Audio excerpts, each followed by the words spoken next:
The Egyptians certainly wrote on everything they could, right? They put their name on stuff.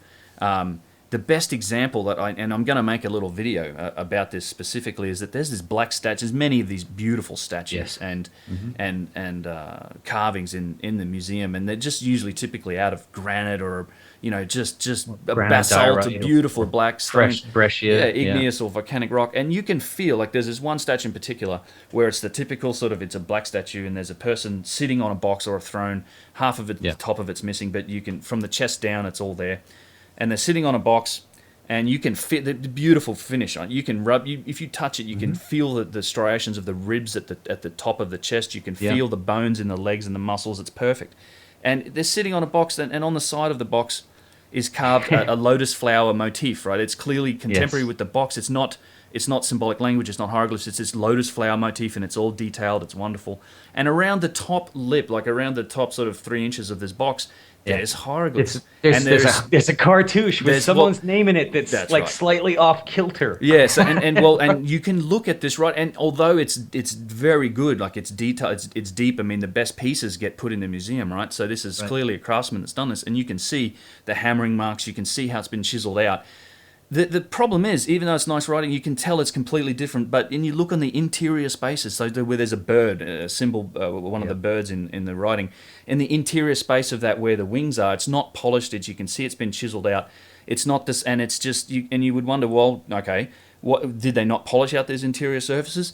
They obviously did, because you look at the lotus flower motif under it, it's got indented surfaces. All of that's perfectly polished. You can look and feel the nipples on this statue, the interior, like the lines that separate the nipple from the rest of the chest, the insides of the toenails and fingernails, all perfectly polished, unbelievable. And this stuff just repeats itself across almost all of Egypt. So it's pretty clear that they found this stuff. And a lot of those older...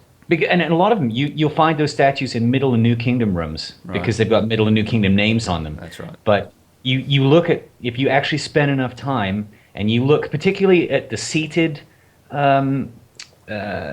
statues, if you look between their heels where they're seated, you very often see tube drill marks. That's right. And if you look at the side, like underneath the butt cheek, if you will, where the butt touches the seat on the statue, on the you will inside of the occasionally, or the inside of the elbow, you will occasionally see where some kind of saw or power tool has pushed you just a little bit too far. Just gone just like a 2 or 3 millimeters too far, and it's clearly